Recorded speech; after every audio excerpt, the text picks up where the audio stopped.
And so when I asked them, hey, so you guys get people from all over at your MSA? They're like, yeah. I was like, wow, that's going to be amazing. I'm coming. And so I went to the first meeting of the MSA. And when I went there, there were two guys. Those two guys that put up the flyer and a box of pizza and an empty room. That's all that was there. And I thought maybe I came to the wrong room because there was nothing really, there's no real reason. There's no DJ, there's no party, there's nothing going on. And so I'm about to walk out of there and these guys stopped me. They just sat me down, at least have some pizza before you go. And I sit down, I chat with them, we become a little bit friendly and start talking. And one of those friends later on used to give me a ride home. And this friend of mine, who I won't name today, eventually even one day we were stuck in traffic, he pulled over at a masjid. He said, if you don't mind, I'm just going to go pray. He didn't tell me to pray. Because he used to hear me curse, use filthy language, criticize Islam, talk about how the Quran doesn't make any sense. I used to say all of these things. And he used to sit in the car and go, yep, nothing. No response, no debate, nothing. And one day we're stuck in traffic on the LIE and he pulls over, takes this exit, stops at some random masjid, little building, old warehouse building, and says, if you don't mind, I'm just going to go inside and pray. And with all of my arguments about being an agnostic or not believing in religion and all of it, something in me said, I need to go too. And I went inside the masjid. It was Maghrib. And when I prayed that Maghrib, it was the third rak'ah. I still remember. It was the third rak'ah that we joined. But I hadn't prayed in so long, I didn't even know how to pray. So I joined the third rak'ah, and when everybody said salam, I said salam with them. I didn't finish the prayer. I didn't know how much, but it felt really good. And that entire conversation, the rest of that trip, I didn't say anything. I just went back home and started looking up how to pray again. And started, thinking about how do I do this? That felt really amazing. And I got into this habit of trying to pray, and then I didn't know how to pray, so I would have him lead the prayer so I could follow along.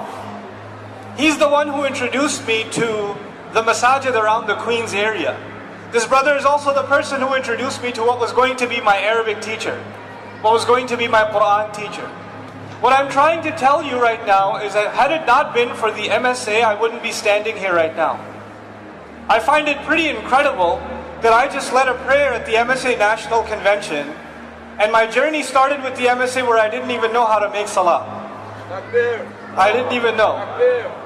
And so what I'm trying to tell you is that the next Nouman Ali Khan, the next Yasir Qadi, the next Sheik Nouman, the next Hamza Yusuf are in a campus somewhere now questioning God. They're Muslims, they were born in a Muslim family, but their questions haven't been answered. And they're in a campus in New York, and they're in a campus in New Jersey and in Wisconsin and in Virginia. They're in all of these places. And they have no connection to any masjid. They have no connection to any scholar. They have no connection to any religious resources whatsoever. They know as much about Islam as a non-Muslim would know. And that's not their fault. The only possible human connection they might have to Islam might be another Muslim on campus. Maybe. That might be it. That might be the only human connection they have. I was raised in a way, and my thoughts developed in a way that the idea of approaching someone who even has a beard is scary. These people are crazy, they're extreme, and this is before 9/11, by the way. These people are crazy, they're extreme, they're scary, they're judgmental. I want nothing to do with them. I want to stay away from them as far as possible. But fellow students I can talk to, we don't realize that the battle for Islam is not happening on a battlefield. The battle for this religion and the struggle of this ummah is not economic in nature. It's not political in nature, it's not military in nature. The real battle of this ummah are those young people that are losing their Islam on college campuses around the United States, Canada, Australia, across Europe, and even in the Muslim world. This is not just the story of what's happening in America, it's happening all over the world. It's happening all over the world. What I'm trying to tell you is the struggle that you think you're happening in the deep, having in the deep South, or at the University of Texas at Austin, is not just the struggle of some 20, 30, 40 Muslims in the campus. It's the struggle of the entire ummah. These young people need our support. This is where Islam will rise again. The greatest thinkers of this ummah will be the ones that were in the depths of doubt.